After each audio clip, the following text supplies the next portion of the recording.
Olá, pessoal. Eu sou Ana Carolina Sena, estou na presidência do IBDFAN do Distrito Federal e tenho muita alegria de inaugurar esse projeto tão especial com essas profissionais e IBDermanas maravilhosas.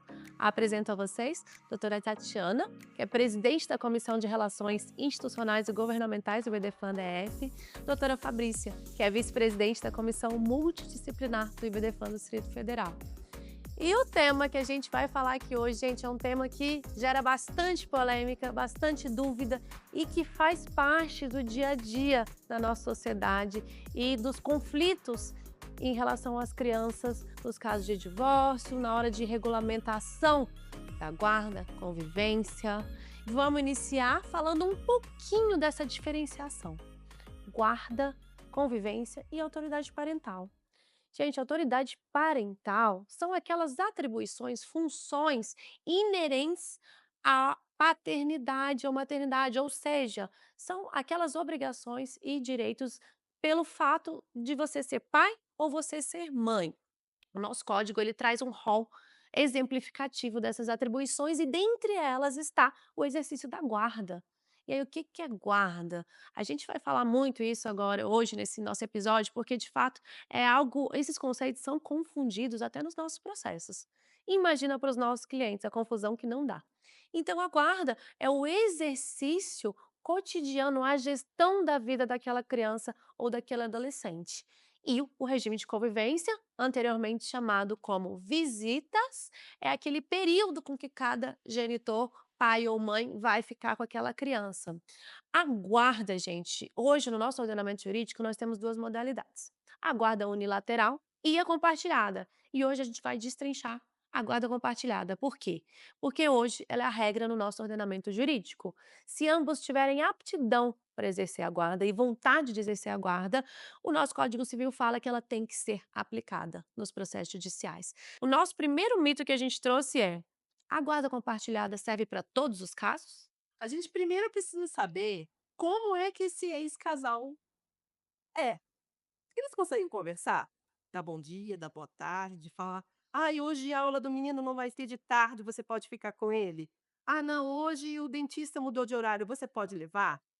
A gente tem um ex-casal que consegue, que funciona dessa forma, então ela serve para esse casal. Ela também serve para a gente fazer com que um pai e uma mãe, né, ou um dos pais, uma das mães, né, depende do casal e da formação da família que teve essa criança, e também não importa se é um filho biológico, ou um filho adotivo, ou um filho afetivo, então serve para todos esses casos e para todas as famílias. A gente precisa saber como é o interesse desses pais em ficarem com essas crianças, né, de conviverem com essas crianças, porque a gente sabe que o afeto ele se desenvolve com convívio. Muitas vezes, assim, existe um fenômeno que acontece, que é, por exemplo, da resistência da criança de conviver com um desses genitores, né, e aí logo se vem com aquela hipótese de que tem violência, de que tem abuso. É uma primeira hipótese levantada muitas vezes, e aí corre para ver, corre para investigar. E óbvio, tem que ser feita essa investigação, mas na maior parte das vezes, né, não é bem isso, assim. Existe a resistência, porque existe uma rotina muito diferente, existe a resistência, porque um desses genitores não está, de fato, não possui muitas vezes habilidades parentais desenvolvidas para conviver com aquela criança de uma forma, ou melhor, não tem tantas habilidades quanto aquele outro genitor, ou não está tão interessado, tão engajado na função parental quanto o outro genitor, e aí essa resistência aparece. Aparece para ser mediada, ela aparece para ser resolvida, inclusive de uma forma extrajudicial. Então, quando a psicologia chega nesse contexto, muitas vezes ela precisa chegar com proposições, interdisciplinares, né, e com proposições extrajudiciais para a gente tentar reorganizar essa dinâmica, privilegiando, obviamente, né, o melhor interesse da criança e ajudando também esses pais para que a guarda compartilhada ela seja possível, que a guarda compartilhada ela seja realmente, viável, né, porque é isso, nem sempre ela vai ser o melhor caminho para todas as famílias, para todas as crianças, para todas as dinâmicas, mas quando ela puder ser, mesmo assim não significa que ela vai ser fácil. E é uma coisa que eu sempre falo, assim, pai e mãe não vem com manual. Então, do mesmo jeito que às vezes a sociedade fala: "Não, mas a mãe sabe". Não, gente, amanhã é Nossa, lançado. gente, a mãe nasce sabendo. Amanhã é lançado amanhã é lançado.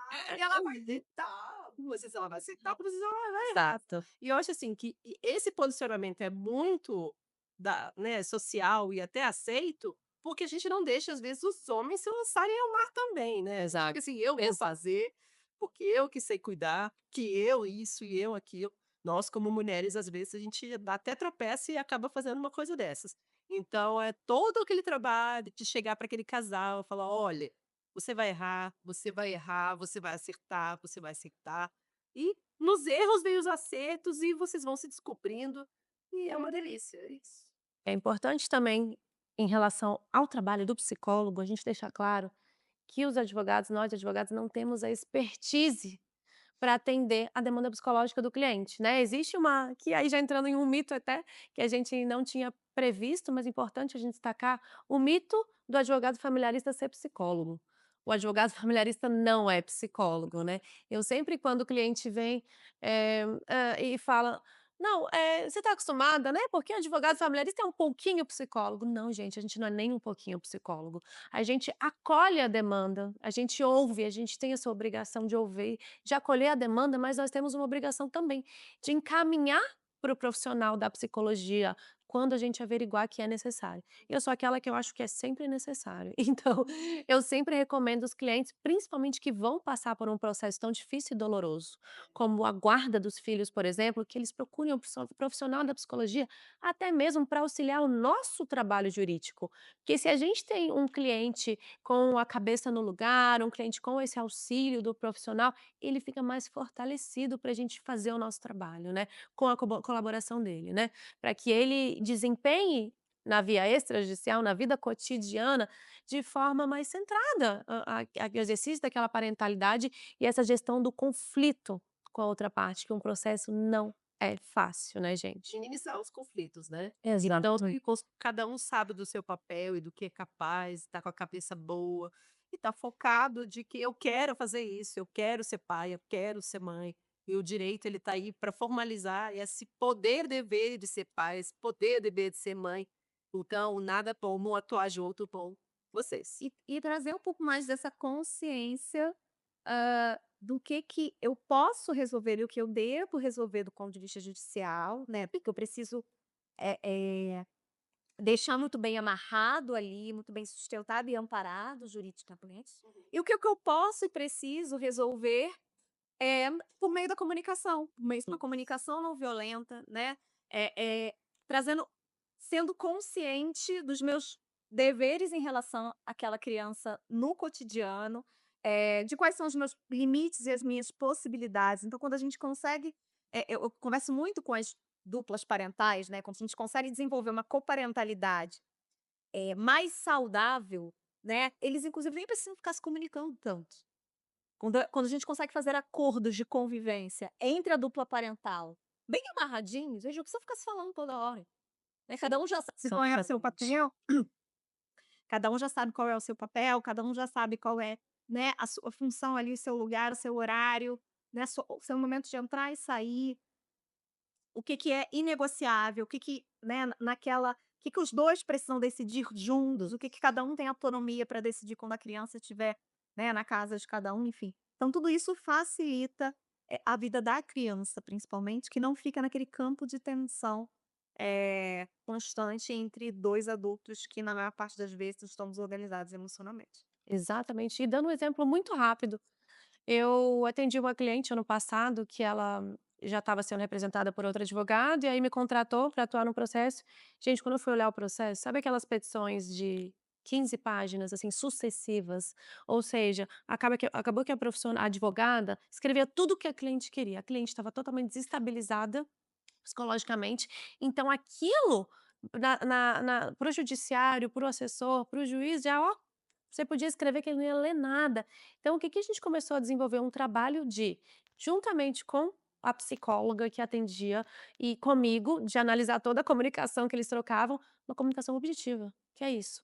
Aí ela me mandava os textos, estava um negócio desse tamanho, eu só cortava para coisa objetiva. Vai ser qual horário? Vai ser qual, né, vamos decidir sobre isso e tudo. Então, isso mudou todo o processo. A sentença saiu tem 2 semanas, assim, favorável pra gente, o que antes era visto como picuinha, e aí quando você traz muita picuinha para o processo, o que é importante ele passa batido, que era um caso até de uma polêmica que a gente vai lançar no final, que é quando um dos 2 fala que quer exercer a guarda compartilhada, mas efetivamente não quer participar da gestão das obrigações. Tem uma coisa que eu acho muito triste quando, assim, ou o juiz ou o Ministério Público colocam, trata-se de picuinha entre esse casal. Nossa. Nossa, quando eu entro, às vezes, no meio de um processo, começo a atuar e eu vejo isso, eu tenho vontade de: "Ai, por que que vocês não, né, não conversaram antes, os advogados entre si, para fazer essas partes procurarem o auxílio, porque estão precisando". A criança tá lá recebendo aquela enxurrada de raiva, de rancor, de ódio, Porque esses adultos são pessoas, né, e são que pessoas em são sofrimento. tão Se eles estão usando mal o sistema judiciário, se eles estão buscando o sistema judiciário para resolver questões psicológicas, alguém tem que dizer isso para eles, né, e dar o melhor encaminhamento para essa demanda. Agora são pessoas em sofrimento, né, o que a gente vem o que de alguma forma a gente vem tentando discutir lá dentro do Iberefam, por meio da comissão interdisciplinar também, é tentar mostrar isso. Esses adultos, quando eles vão usam desesperadamente ali o judiciário, nem sempre, claro que a gente tem o mau caráter, a gente tem o sem noção, a gente tem tudo isso. Mas muitas vezes, a gente tem também pessoas em profundo sofrimento, com as suas biografias, com seus traumas, as suas experiências de filiação muito tortas também, né, com modelos internalizados de parentalidade muito, tortos e, muito desorganizadas, tentando dar conta da experiência subjetiva da paternidade e da maternidade, que também não é fácil. Ok. E elas estão ali achando que aquele é o caminho, né. Então a gente precisa ter um olhar menos julgador para essas pessoas, Uhum. né, principalmente, enquanto psicólogos, um olhar menos julgador. Entendendo que não necessariamente essas pessoas acordam de manhã e pensam assim: "Eu vou tornar a vida dos meus filhos um grande inferno, nasci para isso". Talvez não, né, talvez elas não tenham esse nível de consciência quando elas procuram um advogado.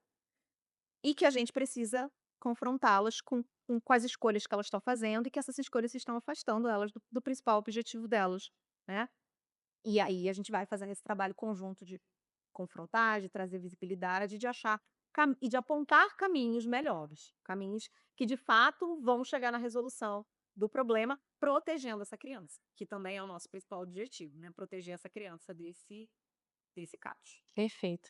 E eu já vou fazer o gancho, vocês vão falando, vão vindo 1000 ideias de novos mitos, de novos desafios, porque é um tema realmente muito rico. Sim. E a gente começou aqui falando da disputa judicial, do processo judicial. E a Fabrícia, colocou algumas questões aqui que me fizeram pensar que a gente tem que falar, nós como advogados, Fabrícia como psicóloga, que nem sempre o caminho judicial é o único caminho. Tanto nós, advogados familiaristas, como os profissionais podem atuar antes da judicialização do conflito. Porque o que acontece muitas vezes? Vem uma sentença totalmente destoante da realidade daquele par parental, da rotina, vem um regime de convivência, às vezes, que nem se encaixa. Então, quem tem melhor discernimento, melhor possibilidade de resolver a vida dos filhos, são os próprios pais. Então, a gente pode sim fazer, promover essa resolução de forma extrajudicial. E é claro que a gente só consegue um acordo. Lembrando que vai ser homologado judicialmente, quando eu falo de guarda e regime de convivência, mas para a gente fazer um melhor acordo, é muito bom que essas pessoas estejam bem psicologicamente, pelo menos que estejam, conseguindo tratar objetivamente da questão dos filhos, o que muitas vezes não acontece. Mas a gente tem essa função social, né, doutora Tati, eu podia dizer assim, de receber o cliente, já averigua ali a possibilidade de sair um acordo. A gente tem que seguir o que está escrito na lei, né, da ONU e, né, que a gente acha também, o tem um peso muito grande. Então eu acho que a gente tem que conversar, assim, com o cliente para fazer com que ele abra a cabeça, porque chega tão engessado, querendo achando que aquilo ali é a única solução para a vida dele. Existem outras formas, né, a gente tem, a parte do consenso, chamar os 2, fazer um acordo, aí o juiz só homologa, aí não vai ter audiência, vai encurtar o caminho, já vai estar definido tudo. Então, é isso, fazer uma agenda da criança, fazer uma agenda dos pais, Ah, eu trabalho de segunda a quinta, eu trabalho de terça a quan então, vai ajustando, vai colocando lá o horário da criança, as atividades da criança, né, e o que não dá para nenhum dos 2 tenta os 2 chega no acordo, vai ficar no contraturno, vai ficar com a avó, vai ficar com a babá, e vai ajustando para que aquela rotina daquela criança que já perdeu o convívio dos pais na mesma casa diária, já vai sofrer com esse rompimento. E aí então: "Ah não, eu quero mudar meu filho de escola", aí quer mudar tudo. Quer mudar meu filho de escola, quer mudar isso, quer mudar aquilo, só que a criança já está sofrendo porque está percebendo aquela mudança em casa do dia a dia. Ainda vai alterar tanto assim a rotina, eu acho que você acha? Sim, exatamente. O que uma criança mais precisa, né, se o mundo é o que eu tento trazer enquanto, desenvolver um pouco com os pais, a empatia pelo que a criança está vivendo, né. Então, o mundo como ela conhecia está se dissolvendo, né. Então a gente tem que tentar trazer um pouco mais de previsibilidade para ela. Então, se do lado de fora a gente não está conseguindo manter isso, porque agora realmente ela vai, né, alternar, vai mudar a rotina dela, então vamos trazer mais previsibilidade, vamos reorganizar, ela precisa saber quando as coisas vão acontecer, como essas coisas vão acontecer. Essa criança precisa de informação, De segurança. de segurança, né, porque quanto mais previsibilidade, mais segurança ela vai ter, né, quanto mais ela perceber que esses pais, não, estão conseguindo conversar, né, ou que existe, assim, as regras da família, então não é a regra do papai e da mamãe, né, mas são as regras da família, que ela fa a os valores permaneceram ali íntegros, alguma coisa permaneceu íntegra. Aquelas pessoas continuam sendo a família dela, embora não sejam mais uma, né, o sistema conjugal ou o sistema, né, enfim, de a dupla ali, casal, ela foi, aquilo ali se dissolveu, mas a família não. E isso a gente precisa, essa algum nível de estabilidade, essa criança precisa continuar tendo, que isso é importante para o desenvolvimento. Isso é importante para a saúde mental da criança. Então é isso que, de alguma maneira, mesmo no momento da separação, do divórcio, a gente precisa, ou quando isso nem existiu, né, porque às vezes também, as pessoas têm filho numa relação casual, e Exato. seja casual, a gente vai precisar pensar também em como construir isso quando não houve isso previamente. Se o direito convívio é de todos, né? Do Exato. pai, é da mãe, é do avô, é do tio, é do primo e é da Da criança. criança, acima de tudo. Guarda compartilhada significa divisão matemática? Gente, eu já recebi clientes aqui, provavelmente vocês também, com uma conta matemática, Os que ele estava exato, nesse caso ele estava, 2% a menos de convivência do tempo total. Gente, o que que a nossa legislação diz? O que que o Código Civil diz? Que dentro da guarda compartilhada, o regime de convivência ele tem que ser equilibrado. Mas não precisa ser matemático. A Jornada de Direito Civil, inclusive, editou um enunciado que fala isso. O tempo de convívio não é matemático. E esse é um grande mito, né? O que causa também muito confronto entre o par parental nessas disputas pelo tempo de convívio, né, Tati? Como é que você vivencia esse segundo mito? Você também recebe muitos clientes com continhas Demais, matemáticas? demais. E parece que é uma luta, assim, minuto a minuto, tem que ter o mesmo que ela, e ela tem que ter o mesmo que ele, é uma coisa que até você tem que respirar fundo. E eu acho que você fazer aquele desenho, né, da escala de horário de um, da escala de horário de outro, e da criança, às vezes, assim, eles chegam lá, eles nem sabem que dá para fazer isso. Né?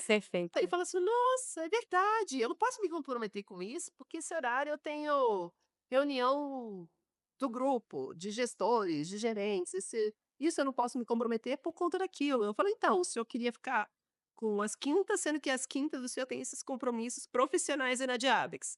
Ou então o senhor trabalha quinta-feira em outro estado, e o senhor quer ficar com a quinta? Não vai dar, então vamos ajustar essa quinta". E é isso, assim, dividir as obrigações, os direitos e os deveres, né, e não apenas os Tempo. Esse é o tempo. ponto. O que eu recebo muito é assim: "Eu tô sendo alienado".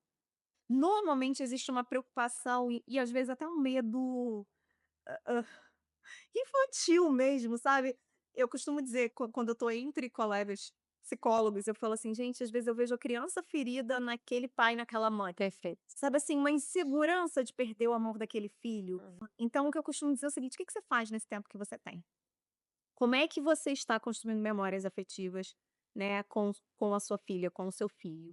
Porque às vezes eles estão demandando tempo, mas o tempo que eles têm, por exemplo, está sempre sendo mediado com outras coisas, Uhum. né? Ah, não, mas eu pego e levo para o meu trabalho e ela fica lá vendo TV, fica usando celular. Então, assim, para que você está pedindo exatamente mais tempo? A gente vai trazendo também esse tipo de reflexão para que eles entendam que não é sobre isso. Não é. Porque senão, se a gente não faz nem sentido essa demanda, porque se a gente for parar para pensar, por exemplo, os nossos filhos aqui, né, não sou separada, meus filhos estão comigo e com meu marido, mas eles passam na parte do tempo na escola. Então, e eu não tenho a menor dúvida do vínculo que eles têm comigo. Então, não é sobre Aham. quantidade de tempo. A pergunta que surge agora, já que não é uma conta matemática, será que é compatível, por exemplo, uma guarda compartilhada com uma fixação de convivência? Fim de semanas alternados, que é aquele antigo pai McDonald's, que vai ver a criança só no momento de lazer, só quer a diversão, mas na verdade, efetivamente não busca o cumprimento das obrigações cotidianas da criança? Então, essas configurações, elas precisam ter compromisso. Você não vai assumir compromisso com o seu chefe se você não vai fazer. E uma criança é o seu mini-chefe, né? Não é porque você manda dele, porque você dá as ordens, e porque você, né, sustenta e educa e tudo, que você não tem que se comprometer e ser verdadeiro com a criança. Você tem que ser verdadeiro com a criança. Porque ali também vai se fundar o vínculo de na sua velhice, né? A gente espera que ele seja verdadeiro com a gente também, quando a gente estiver lá, velhinha lá. Então, então, é tudo isso, assim, é um jogo de entrega para você, né? Acabar dando o que se recebe, como diria São Francisco. Mas você se comprometer com aquilo que você pode. Então, com aquilo que é viável, para você não se frustrar, não frustrar o filho e não ficar esse negócio depois de pai McDonald's. Que eu tenho umas clientes que falam assim: não, eles comprometeram a quarta-feira, pegar as crianças na escola, fazer a lição e chegar aqui em casa 9 horas. Aí ele pega na escola 7h15 tá lá. Ela fala assim: Vitor, eu não lavei nem o cabelo. Aí eu falo: cara, é isso. É isso. E a mãe que achar que ia comer ela, o chocolate dela, a janja dela, que estava sem brilho. A gente que é mãe sabe que quando a gente tá sem filho, a gente come o que as crianças mais gostam, eu conta pra elas. Mas, quando tem esse distrato, ela tem que arrumar o almoço, arrumar a janta, arrumar o banho, arrumar tudo que não era o dia dela, né. Ela não tinha que estar com essa demanda que o cara deixou de ter e passou pra ela. Fora a frustração da criança, né, gente, aquela famosa cena de filme que eu, como otimista que sou, eu vejo que está mudando no nosso cenário. Por exemplo, a nossa época, né, que a gente era criança, de pais separados, era extremamente comum aquela historinha da criança ficar na janela esperando e o pai não aparecer. Eu vejo que sim, há passos lentos, mas a gente está modificando sim. A gente tem um maior número de pais comprometidos, né, e realmente com a intenção de participar efetivamente da criação daquele filho. Mas eu queria já lançar um outro mito que tem totalmente, ligação com esse que a gente está falando, ouvir da doutora Fabrícia, nossa psicóloga, o seguinte: já falamos aqui que a convivência equilibrada não é matemática. Por outro lado, nós temos também clientes que chegam falando: "Olha, a gente quer guarda compartilhada, então pode escrever aí, uma semana com um, uma semana com outro". E aí a gente sempre tem que explicar que não é, a guarda compartilhada vai observar, como a gente já falou aqui agora, a dinâmica e a vida daquele par parental daquela criança, a distância, enfim, todas as questões individuais daquele caso. Ou seja, semanas alternadas, doutora Fabrício, eu quero saber, já houve muita crítica em relação à fixação de semanas alternadas. Eu estava contando para elas um caso que eu tive, que era acordo, que a gente estava em audiência e a juíza não queria homologar o acordo de semanas alternadas, que era um caso de um adolescente que convivia já há um ano nessa modalidade com os pais e que os pais tinham uma forma de criação muito semelhante, ou seja, naquele caso funcionava perfeitamente. Como é que está a visão atual da psicologia dessa alternância? Essa alternância depende da idade, essa alternância depende dessa gestão conjunta, como é que vocês veem? Então, a gente vai depender, principalmente, né, da idade. E a gente sempre sugere, não existe realmente uma fórmula, né, aquilo, funciona para todo mundo, não. E sempre que aconteça de uma forma gradual, respeitando a adaptação da criança, né. Só que aí, para isso, a gente precisaria o quê? De pais saudáveis que se comuniquem, que falem: "Ó, vamos começar desse jeito e vamos ver como as coisas vão evoluir", né. Porque para algumas crianças as crianças vão responder muito bem, né. Outras elas vão começar respondendo muito bem, depois vão ficar cansadas, porque: "Ah, eu comecei com semanas alternadas e fiz mas de repente eu fiz uma super amizade no condomínio novo que o papai tá morando e agora eu quero ter meu tempo lá, na casa do papai", né.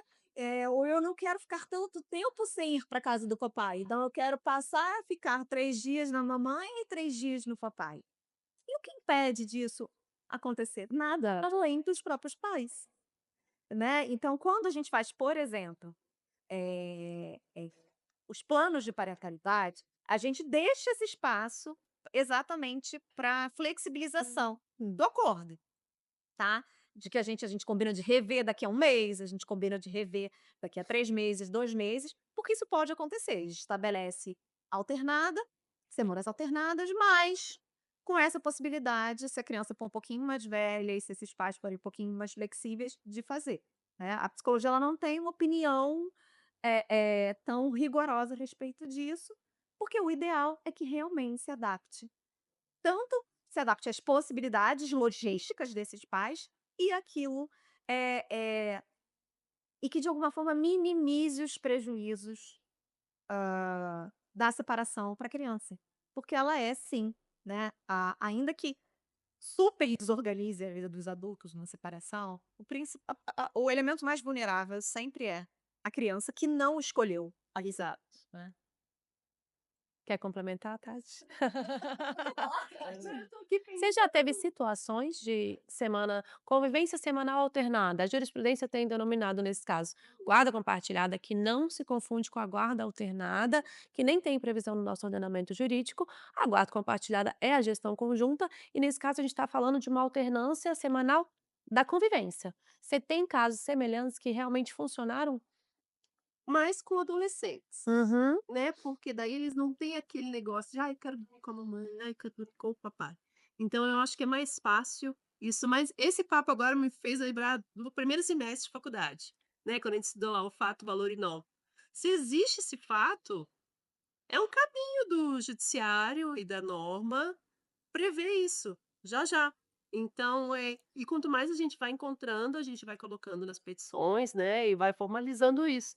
Porque o direito, ele pode ser engessado, mas a sociedade não é. Perfeito. Então vai caminhando, né, e vai provando as alternativas que tem.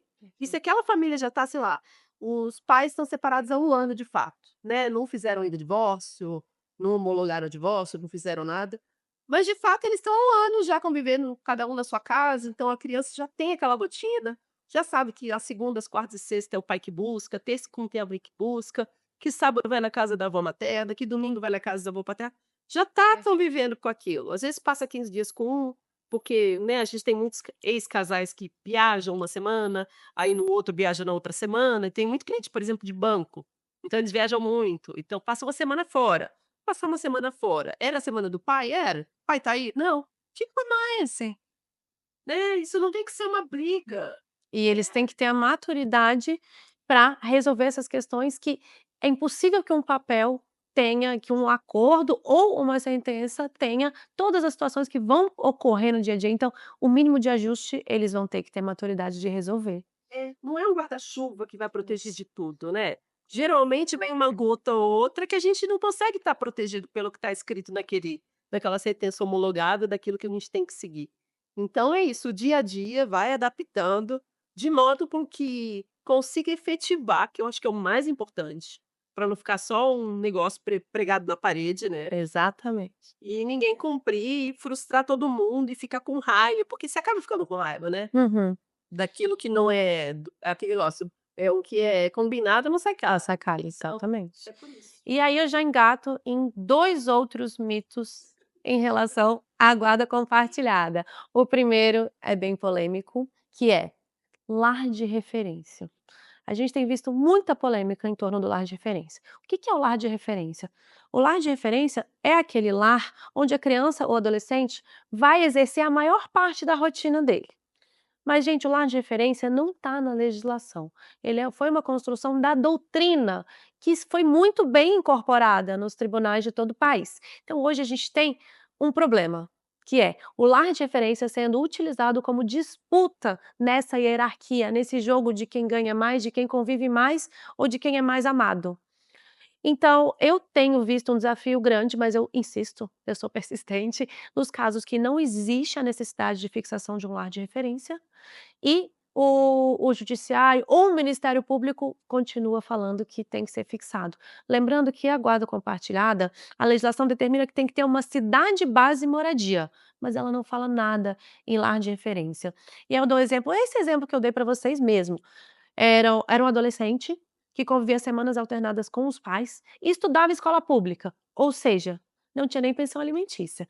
Cada um pagava as despesas da respectiva semana, então não houve a necessidade de fixação de pensão alimentícia, o que às vezes é necessário o lar de diferença também por conta da pensão, a depender do caso. E aí eu jogo a polêmica já juntando com uma outra polêmica.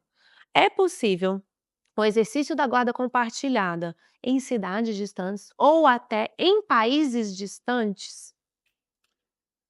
Carol, quando a gente tem um litígio muito grande, tudo vira picuinha. É o lar de referência, é o responsável financeiro da escola. Nossa. Nossa, isso é o problema. Eu falo: "Gente, Responsável financeiro versus responsável pedagógico. tudo vira uma picuinha". Então, haja conversei, estamos aqui para isso. Então a gente precisa mesmo conversar, colocar os pingos nos is, que falem assim: "Gente, não é porque o banco está fazendo a transferência para a escola que você vai lidar por todas as questões da escola do seu filho e da sua filha, né, se é guarda compartilhada, presume-se que vocês vão discutir aquilo. Ah, a menina ficou de recuperação, ela vai fazer contraturno, vamos contratar Exato. professor particular. Conversem, conversem, Exatamente. né. Que seja uma mensagem objetiva, temos as seguintes opções, temos as seguintes informações, né. É É, alguma coisa que eu falo, vocês não precisam ser amigos, vocês não precisam ir almoçar juntos, rirem juntos, mas vocês vão sim ter que decidir tem que conjuntamente. decidir de forma harmônica, de forma que converse, né, para poder tentar fazer com que as coisas fluem, porque senão a criança fica lá coitada, saco de batata, é que eu falo, vai para lá, vem para cá. E quando não pega a criança para falar assim: "Não, vai falar isso para seu pai. Não, vai falar isso para sua mãe". Por que que o pai e a mãe não conversa, né, minha gente? Exatamente. Então essa parte, assim, eu acho que a gente como advogado, como psicólogo, então deve ser mais pior, mais pesado. A criança chegar no postura, imagina, tipo: "Tia, Nossa. eu sou o telefone sem fio da minha casa". Exato. Imagina o que deve sair de um lugar e chegar no outro. E aí com você, ela não precisa interpretar, né, o que às vezes é necessário para agradar o pai ou agradar a mãe. A gente vê muitos casos até de Que sofrimento de não isso. poder falar que é feliz com um e com o outro. E eu vou já engatar numa pergunta nesse mesmo assunto para a Fabícia, que eu queria muito saber. A gente está falando aqui da não fixação do lar de referência e países diferentes, né. A não fixação do lar de referência, você já falou um pouco pra gente, né, que vai depender do caso em concreto, mas que você acredita que, a questão da segurança da criança, que já foi muito dita aqui, você acredita que essa fixação é benéfica do lar de referência, mesmo naqueles casos em que são 2 os lares de referência? Primeira pergunta. Segunda, países distantes, cidades distantes. Como a gente falou aqui, o compartilhamento de guarda é a decisão conjunta, o ideal que se busca é a custódia física, ou seja, é a convivência presencial, mas a gente tem vários casos de que é possível continuar convivendo e exercendo até as obrigações com a utilização dos aplicativos digitais, às vezes de forma temporária, quando algum dos 2 tem que viajar, ou de forma parcial, quando, por exemplo, moram muito longe, e aí utilizam os mecanismos de vídeo para complementarem essa convivência. Resumindo, bagunça a cabeça da criança, tanto a questão da distância, pode ser efetiva essa convivência com a distância, e bagunça também a cabeça não ter um ar de referência? Na minha opinião, assim, hoje o que a gente tem disponível do ponto de vista da ciência psicológica, eu acredito que não. Não para o assim, não acho que tenha que ter, essa determinação de um lar de referência. O que precisa ter é uma mensagem muito clara para a criança, de quem são as pessoas, e aí não uma casa, não um objeto, mas de quem são as pessoas disponíveis emocionalmente para ela. figuras de apego seguro, como a gente diz na psicologia, né. E na verdade quanto mais melhor. Então, hoje, abrindo um pequeníssimo parêntese, né, hoje eu tenho inclusive uma postura pessoal teórica dentro da psicologia, que é quando eu faço atendimentos em famílias, binucleares, né, famílias mosaicos, eu tento inclusive incluir madrastas, padrastos nessa rede, de parentalidade socioafetiva. Então eu trago para o atendimento em orientação parental, eu quero entender o lugar dessas pessoas, eu quero entender se elas podem ser incluídas como rede afetiva dessas crianças, porque quanto mais uma criança tiver, quanto mais pessoas amando uma criança, quanto mais pessoas como figuras representativas de cuidado, é melhor para qualquer ser humano. Essa lógica individualista é uma lógica pós-moderna, enfim, é outra discussão, né, e que não tem muita e que não e que do ponto de vista da saúde mental ela tem se mostrado péssima, tá, e para o desenvolvimento infantil também. Então, uma criança precisa de figuras de apego, de amor incondicional, ela precisa se sentir amada incondicionalmente. Se isso vai ser demonstrado com uma presença física, por um meio digital, aí a gente vai precisar o desafio das estratégias, de como mostrar isso, né. Então para mim, uma criança precisa entender que essa casa é minha casa, que aquela casa também é minha casa. Que ela tem objetos que me representam, que esses adultos preparou esse ambiente para mim, que eu posso chegar aqui e abrir a geladeira, Acolhido, à vontade. à vontade, que essas pessoas me amam e que eu posso circular nesse espaço. Então, para mim, a ideia de lar de referência, ela não faz sentido, tá? Não faz sentido do ponto de vista da psicologia. Em relação a amor à longe, eu acho que traz, assim, aí tem uma questão que eu acho que dificulta, mas não dificulta a expressão do afeto, e nem a guarda compartilhada, mas dificulta talvez a percepção da criança quando ela é menor, porque a criança ela precisa da concretude, aí tem um elemento biológico na coisa, que é o toque, a concretude, a presença. Então eu preciso ver para acreditar que existe, ver para acreditar que é real, tocar para acreditar que é real. O abraço, o beijo, essas coisas contam para uma criança, né. Por exemplo, recém-nascido, a gente tem que ir lá, tem que pegar, tem que Cheiro. cheiro, né, o barulho do coração da mãe que eu escutei na barriga é o que vai me acalmar, então, né, isso existe de fato, então, eu acho que isso torna mais difícil a construção do vínculo, por exemplo, com a figura paterna, se esse pai foi morar fora, né, ou passa muito tempo fora. Mas não é impossível, tá. Agora vai exigir um esforço e talvez um acompanhamento de um profissional, porque a gente chama eu particularmente tenho me debruçado muito sobre estudar e realizar esse trabalho de reparação de vínculo. Quando há esse afastamento de uma das figuras, normalmente é da figura paterna, por várias questões, inclusive condicionantes sociais, né, às vezes até da própria alienação. E aí a gente vai precisar trabalhar essa reaproximação, mas é possível porque uma criança, gente, se tem algo que criança é capaz de fazer, é se abrir para o afeto, para receber afeto. Então não é muito difícil trabalhar nesse sentido e não é impossível efetivar uma guarda compartilhada nesses casos atípicos, quando esses adultos realmente estão engajados e disponíveis para isso. E na prática a gente consegue ver, por exemplo, eu tenho um cliente que a criança só faz a lição com o pai mora em outro país, um fuso totalmente louco, mas eles assumiu a responsa de falar às 4 horas da tarde no Brasil: "Pararei a minha vida, acordarei do meu sono para fazer a lição com o meu filho". Liga lá o aplicativo de vídeo e pai conversa e mostra a canetinha, mostra a borracha, é a coisa mais linda. E faz um desenho que fica sendo a coisa deles, assim, é uma coisa deles, assim, é muito Coisa que a legal. gente às vezes a gente não vê num casal casado, né. Exato, é. Às vezes um dos genitores nem essa disponibilidade tem no dia a dia, correria, chega em casa, senta no sofá, liga a TV e Cada não um no faz o dever. celular. Exatamente, não sabe nem o que acontece no dia a dia da criança. Exatamente. Então, e aí eu vejo que a gente consegue, essas famílias conseguem se redescobrir, né, fazer, assim, uma coisa que não imaginavam que seria possível. Ao invés de passar a semana inteira ligando e falando: "Oi filho, tudo bem? O que que você jantou?". Não, vai fazer lição, vai conversar com o nome da sua tia, vai ficar falando dos coleguinhas, é muito legal essa troca, assim. E eu uma vez já presenciei feitura de tarefa e ria por dentro de alegria, de amor e de afeto que era transmitido de forma virtual ali entre o pai e o filho. É Você mágico. Vocês lembram assim que veio a pandemia, que começaram a surgir decisões de profissões que seriam de risco? Eu lembro uma aqui do Distrito Federal que era, salvo engano, o pai era piloto de avião, e aí a criança tinha alguns meses só de vida, e aí foi suspensa a convivência presencial, e aí foi fixado um período, salvo engano, de 10 minutos por dia, algo assim. Que claro, ninguém sabia muito bem até onde ia aquela pandemia, né, se quanta gente ia morrer, enfim, a gente estava muito perdido. Então vieram decisões mais agressivas em relação duras a essa expressão de convivência, que faz a gente refletir o seguinte, eh, como eu falei para vocês, essa convivência por meios tecnológicos, eu até escrevi um artigo sobre isso, que eu falo que é benéfica, desde que seja ou temporária por alguma situação específica ou complementar.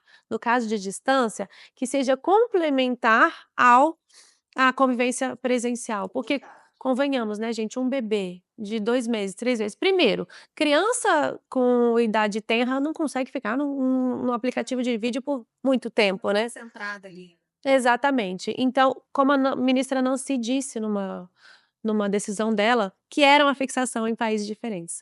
O ideal é a custódia física, a convivência presencial, mas se os aplicativos, se a tecnologia vem em favor da efetivação dessa convivência, que é um direito acima de tudo da criança, por que não utilizá-los? Então eu tento até impulsionar nesses casos os clientes, dar a ideia, vamos acrescentar no acordo. Gente, porque o que acontece de "Ai, a gente comprou um celular para criança, só vive desligado". Ou então eu liguei 10 vezes, não me atendeu, não sei nem onde tá. Ou o contrário, a pessoa liga 20, 30, 40 vezes, atrapalhando aquela convivência. Então, o combinado não sai caro. Se tá regulamentadinho, é uma segurança para todo mundo, né. Não, e é aquilo, abrir as janelas. Vai abrindo as janelas, vai dando opções, porque na cabeça do cliente, ele vem com o negócio fechado, quadrado. Exatamente. Então vamos fazer esse quadrado virar uma bola e colocar todo mundo dentro e tentar apaziguar os problemas, minimizar, né, os danos e tentar fazer com que a coisa flua para que tanto a criança quanto o pai e a mãe consigam conviver de forma harmônica e equilibrada e saudável. Mas temos ainda um mito, que é aquele mito que eu tenho certeza que vocês já viram ou presenciaram, que é aquele pai ou aquela mãe que chega: "Olha, a guarda compartilhada eu tenho direito à guarda compartilhada". Você fala: "Sim, é um direito acima de tudo da criança, você tem desde que preenchidos os requisitos". E aí, a pessoa já vem com o assunto de pensão alimentícia, né, ou seja, criou-se um mito que guarda compartilhada exclui a fixação de pensão alimentícia, o que é um mito. A pensão alimentícia, ela é tudo que a criança gasta, tudo que ela precisa para sua subsistência, não só subsistência, para a manutenção das suas atividades cotidianas, incluindo lazer, alimentação, escola, que mais, gente? Atividades extracurriculares, plano de saúde, enfim. Tudo que é necessário para o seu desenvolvimento saudável. Então esse mito é um mito que se criou, mas eu dei um exemplo de não fixação, mas é raríssimo, né, gente. A regra ainda é necessária a fixação de uma pensão alimentícia. E a gente tem que ver que são 3 direitos diferentes. A gente tem o direito à guarda, a gente tem o direito à convivência, que vai ser essa regulamentação dos dias, dos horários, das atividades, e a gente tem direito aos alimentos, que os alimentos ele inclui a moradia, a alimentação, o transporte, o lazer, a educação, a saúde. Ah, estuda em escola pública, ah, utiliza o SUS, mas tem gasto. Tem gasto, é sábado, tem festa de aniversário de criança, é o gasto. É, levar ao cinema é o Muito. gasto. Tem o passeio da escola, é o gasto. Então, roupa é um gasto, calçado é um gasto, remédio é um gasto, né, dentista é um gasto, é um investimento. Então, troque aí a palavra gasto por investimento. Vamos editar a minha fala. Mas, então, e é obrigação do pai e da mãe manterem esse sustento da criança, né. E por mais que às vezes, assim, um dos genitores fala assim: "Ah, ele não precisa de um tênis". Aí o menino tá no futebol, pediu uma chuteira, aí o pai cria picuinha, porque não quer pagar a chuteira e o menino vai de tênis para o futebol.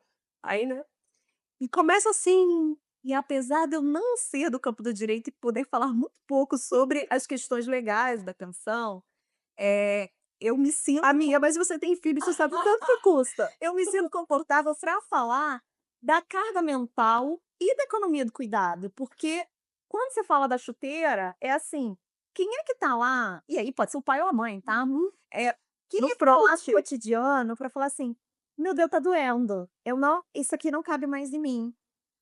Mãe, mas o negócio todo mundo tem o negócio do Stitch de", sabe? E aí que você fica fazendo aquela Olha as canetinhas agora, as canetinhas e os cadernos de colorir do público que todos têm e eu tenho que ter. e que eu tenho que ter, e você vai tentando fazer administração ali no cotidiano, a criança acorda, dorme calçando 34 e acorda calçando 38, 38, você fala: "Pelo amor de Deus, o que que aconteceu ontem pra hoje? De ontem pra O hoje, que comeu? né, o que que comeu?". E você precisa ficar fazendo ali aquela se antecipando, criando formas de fazer aquele dinheiro multiplicar e gerir aquilo que a Carol estava falando no início, né, fazer a gestão, inclusive financeira, da vida daquele ser humaninho, né, que é um trabalho não remunerado, né. Semana passada mesmo eu escrevi um artigo sobre o cuidado invisível, e é exatamente isso, assim, da gente a criança tem que comer saudável, mas aí tem todo aquele rolê de você pensar, de ir na feira, comprar um negócio orgânico, quanto que isso gasta, quanto que isso não gasta. Aquele caso Fazer aquilo virar uma materialização de um almoço, e aquele negócio todo, e outro dia passando mal na rua, eu falei: "Meu Deus, não tem brócolis, brócolis é o único legume que meu filho come, preciso passar no Kit-Frutti te entendo. pra pegar o brócolis". É isso. Gente, vocês estamos em total sintonia que vocês já entraram nos desafios, né. E o primeiro desafio que eu queria lançar é justamente esse. A gente tem hoje, uma situação ainda muito desigual, né, em relação à mulher, em relação ao exercício da paternidade e maternidade. Os últimos dados do IBGE demonstram que ainda as mulheres desempenham a maior parte dos cuidados com a casa e com os filhos, inclusive a gestão mental, que é algo que cansa muito e ainda é invisível, né, agora a gente está começando a fortalecer, a falar, e decisões judiciais que tratam essa economia do cuidado. A gente teve em 2023 o recorde de crianças registradas sem o nome do pai no Brasil. Isso demonstra que a gente está muito longe do ideal de isonomia, né? O que acaba impactando também na desigualdade de gênero como um todo. E aí eu trago nosso tema principal para falar desse grande desafio. A guarda compartilhada, ela pode ser uma excelente ferramenta de redução dessa desigualdade de gênero no exercício das funções parentais. Mas o que me preocupa muito, que a gente tem visto, que eu trago como desafio, é guardas compartilhadas que não refletem o compartilhamento mesmo dessa gestão, dessa carga, que é o que mais cansa, é o que mais perde tempo, é o que mais faz com que, em regra, a mulher utilize aquele tempo com a gestão da casa e dos filhos que ela poderia estar utilizando no desenvolvimento profissional, na sua carreira, enfim. Então a gente tem hoje o protocolo com perspectiva de julgamento de gênero no CNJ, que desde 2023 é obrigatório nas decisões judiciais. A gente ainda vê muito pouco ele sendo trazido nas decisões, mas a gente, analisando, trazendo para esse nosso assunto hoje, que é guarda, a gente precisa da efetivação da guarda compartilhada, não só pelo melhor interesse da criança, mas também em busca dessa igualdade. A gente falou de vários aspectos disso hoje, como, por exemplo, uma mudança cultural também, da gente dar espaço para os pais exercerem os cuidados, que não vão ser iguais, não vão ser da mesma forma que as mães, vão ser diferentes, né. Então é um trabalho cultural de toda a sociedade, né, de que esse exercício da paternidade, ele seja efetivo.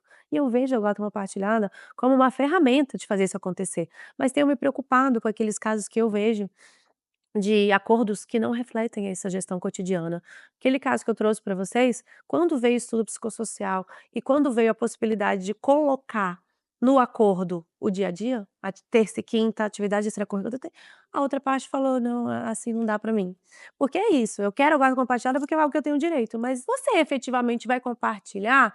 Então a gente está correndo hoje o sério risco de ter, em números, uma crescente muito grande de guarda compartilhada, o que vem acontecendo, mas precisamos refletir se realmente isso está significando a maior participação de ambos os genitores, a equilibrada participação de ambos na gestão e no cotidiano. Então vocês veem isso na prática como um desafio mesmo, essa efetividade que tem que ser desempenhada pelos 2, né, por ambos e é o cultural.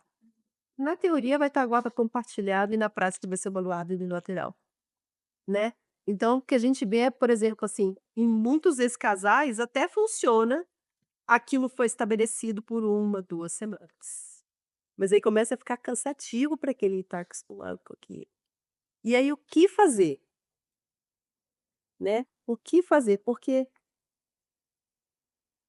o rolê é difícil, né, nós que somos pais e mães, a gente sabe que é pesado, que é difícil, que muitas vezes a gente vai deixar de fazer aquilo que a gente quer para fazer aquilo que a gente precisa fazer, né, a gente está o dia inteiro fazendo isso, né, eu não faço só ações que eu quero, eu faço ações que eu quero, eu faço ações que eu preciso fazer. Eu faço a academia que eu quero, mas eu preciso também fazer os cuidados com o meu filho que eu quero, que eu amo, que é brincar e tudo. E o que eu preciso fazer, que é cozinhar o brócolis, é botar uma cenoura, é botar um pepino e etc, etc, etc, e a fruta do dia e tal. Então, como trabalhar isso e fazer? Eu acho que, Carol, o problema é social, é cultural, porque a gente vem de uma sociedade patriarcal. Então a gente está caminhando a passos lentos, eu acho que essa decisão sobre cuidado do invisível, economia do cuidado, né, ser tema de redação de Enem já é, assim, um salto. Jamais ia imaginar que, né, colocar o adolescente para pensar nisso. Eu acho que vem mesmo disso, de uma criança pensar nisso, de um adolescente pensar nisso, para que as próximas gerações consigam fazer com que isso seja algo natural, não algo, assim, obrigatório. Porque obrigatório, às vezes, você se cansa e você desiste de fazer, né, mesmo que você pague o preço, e tenha a multa, né, pelo não cumprimento e tudo. Mas é isso, eu acho que é uma evolução que está crescendo, mas ainda está passos muito lentos. Antes de ouvir a Fabrícia, o que eu tenho tentado orientar os profissionais que trabalham comigo, é a gente trabalhar com o nosso cliente. Quando a gente está atendendo o pai, por exemplo, mostrar as possibilidades de participação, mostrar o que é efetivamente a guarda compartilhada e não chancelar, não estimular ou até não assinar um acordo que não reflita um real compartilhamento, para que a gente não tenha números falsos. Exato. E em relação à mulher, que também temos muitas clientes mulheres, é justamente fazê-la pensar que a negativa, a resistência nesse momento de dor, a participação masculina pode trazer consequências danosas, pode trazer um real afastamento que não traz consequências ruins não só para a criança, mas para ela também, para que ela refaça a vida, para que ela, Tempo para ela. tenha um tempo para ela, exato, e não sobrecarregue como a gente vê hoje, né. A gente está aqui, nós 3 somos mães, mas a cabeça sempre fica onde? No brócolis, né, no remédio que acabou. Então para que isso seja cada vez mais compartilhado, a gente tem que trabalhar aonde a gente consegue, né, Tati. Programas como esse, discussões como essa, engrandecem muito o tema e com os nossos clientes, com os nossos clientes, e aí eu puxo o gancho para a psicologia. Você tem visto esse maior interesse por parte dos pais e você tem o que você pode dizer para os profissionais da psicologia que nos assistem, que estão participando, como atuar em prol desse alcance dessa redução dessa desigualdade? Perfeito. Eu percebo o interesse, mas como você mesma disse, como é ainda um movimento de resistência em rela né, ao status quo, assim, ao que ainda vigora, é é um interesse até um certo limite. Então, por exemplo, tive um caso que um pai me procurou querendo brigar por mais um dia na semana. "Ah, porque ela não me incluiu no desenho da família, eu quero que ela comece a psicoterapia", então tá bom, vamos começar a psicoterapia. Aí, quando eu chamei a mãe, falei assim: "Então ele vai levar a psicoterapia, porque a demanda é dele". Porque a mãe que estava levando na psicoterapia, que ele pediu pra criança fazer. Aí ele já disse que ela não precisava ir toda semana. Tchau. Tudo bem. Entende? Diz isso. Falou: "Meu, ela não precisa levar toda semana". Então, assim, porque ela precisa fazer psicoterapia pra me querer na vida dela, pra eu, né, mas a partir do momento que eu tenho que me deslocar para levar no consultório, para ouvir as reclamações da criança de que está cansada, de que está com fome, de que está com sono, aí eu já não quero mais levar na psicóloga toda semana, entende? Então, é isso, assim, quando eles começam a experimentar a vivência feminina do cuidado, a parte feminina do cuidado, né, que a guarda que a efetivação de uma convivência mesmo, de uma guarda compartilhada traz, eles começam também a se colocar, numa postura um pouco mais resistente, e muitas vezes eles não têm habilidades mesmo, e muitas vezes as mulheres são resistentes a não estar no controle. Uhum. Eu falo isso quando elas chegam pra mim: "Não, mas eu não acho que, poxa, ela tá tão acostumada a dormir comigo toda semana, como que eu vou deixar? Vai ser muito sofrido pra ela". Eu falo: "Olha, hoje você não vê possibilidade de você ter muito relacionamento, de você querer sair com as suas amigas, de você querer ter uma vida para além da maternidade. Mas você não é sua mãe.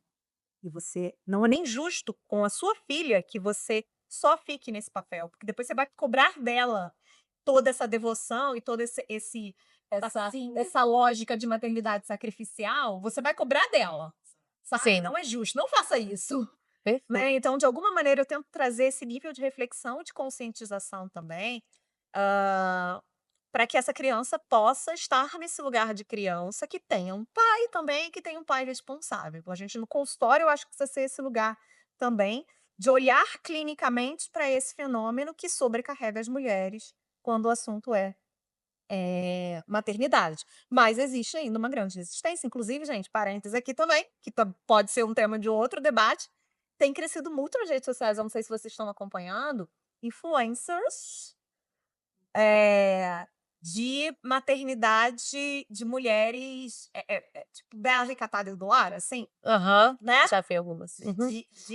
Que mostram uma rotina perfeita, onde elas, né? Então, nada contra, desde que de fato possa ser não, de uma fortuna, Que não seja um padrão, né? possa ser uma escolha, Isso. né? Porque aí a gente está falando de, assim, para mim, e que de fato tem uma conta bancária para que no momento que ela queira sair daquela relação, ela tome posse. Exatamente. Né? Que não é o caso com a maioria da maioria que está assistindo as influências, Exatamente. né? Não tem toda uma produção ali por trás, pronta e tudo mais, que é uma outra discussão.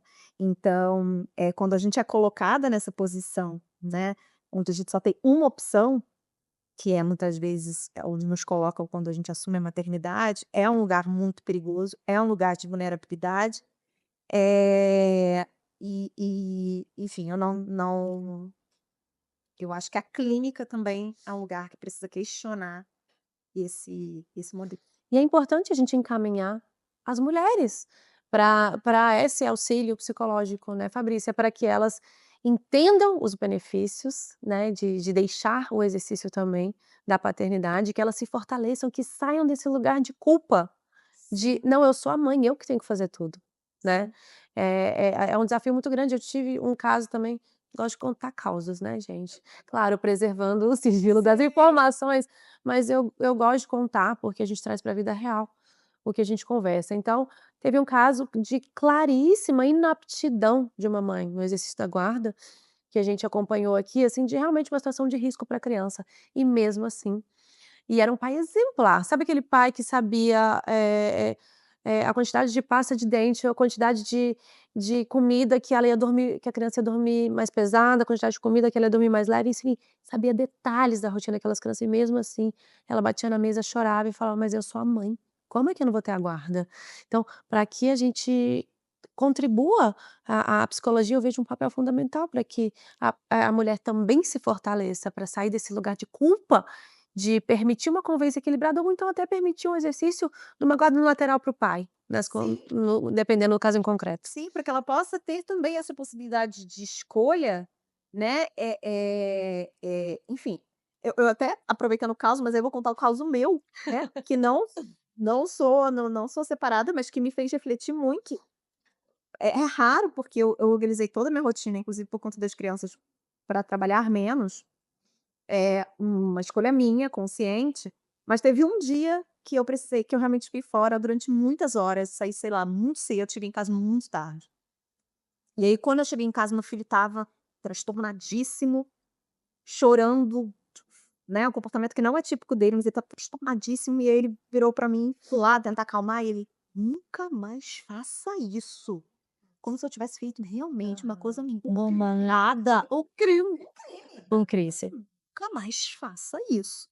E eu esperei ele se acalmar, fui conversar com ele, falei: "Meu filho, seu pai faz isso todos os dias", Que loucura. sabe, é muito doido, porque a gente não, né, eu super achando que eu estava criando ele numa bolha de igualdade de gênero, mas o social atravessou Com de uma forma certeza. absurda, né, e eu precisei falar pra ele: "Meu filho, seu pai faz isso todos os Exatamente. dias, e você nunca deu 5 segundos de chilique. A mamãe fez isso uma vez e você onde tá? Assim, eu vou continuar", aí eu falei pra ele: "Eu vou continuar fazendo isso mais algumas Olha, e vezes". assim, claro, e você, tá numa situação, de muito privilégio por ter e até por ter essa força de falar isso, porque grande parte das mães nessa situação se sentiram culpadas, choravam. Então, é isso, me sinto também muito privilegiada por esse nível de consciência.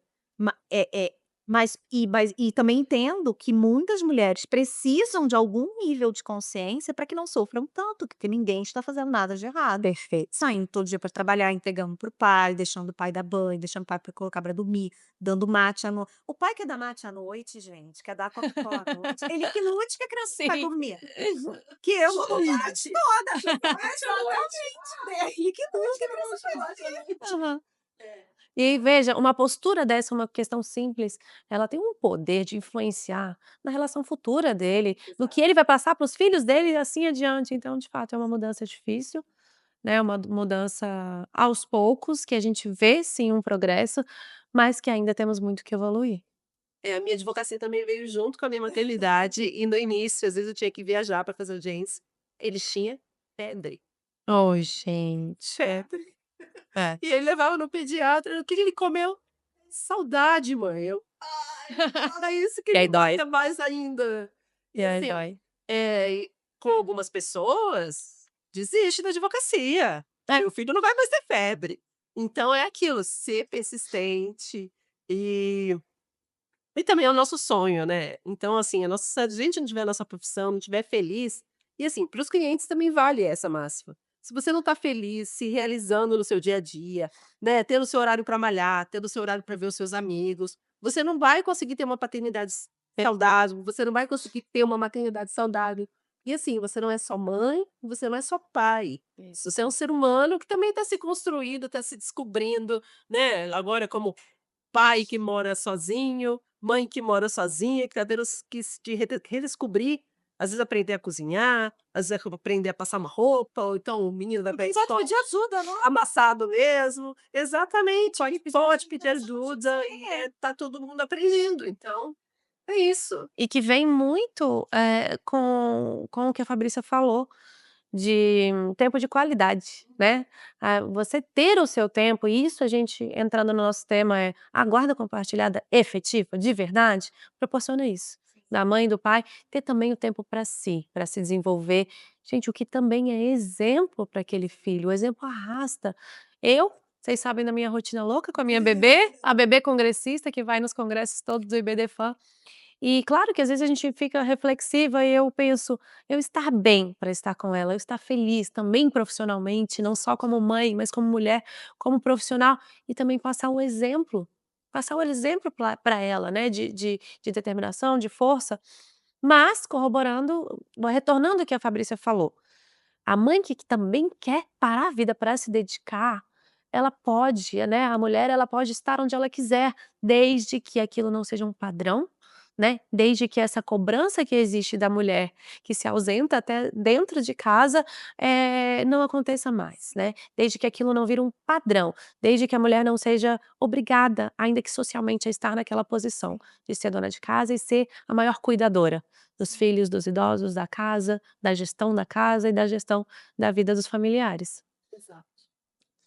Eu acho que a gente pode concluir com essa conversa maravilhosa, que a guarda compartilhada, ela se tornou regra no nosso ordenamento jurídico, justamente pelos estudos em todo o mundo, pelas experiências mundiais de que a convivência equilibrada representa o melhor e a gestão conjunta representa o melhor para as crianças e para os adolescentes, mas ainda traz muitos desafios. Como tudo que é novo, né, Tati? Ela é relativamente nova no nosso ordenamento jurídico. Exatamente. Tem isso de dividir entre os homens e as mulheres os deveres e os direitos, é muito novo.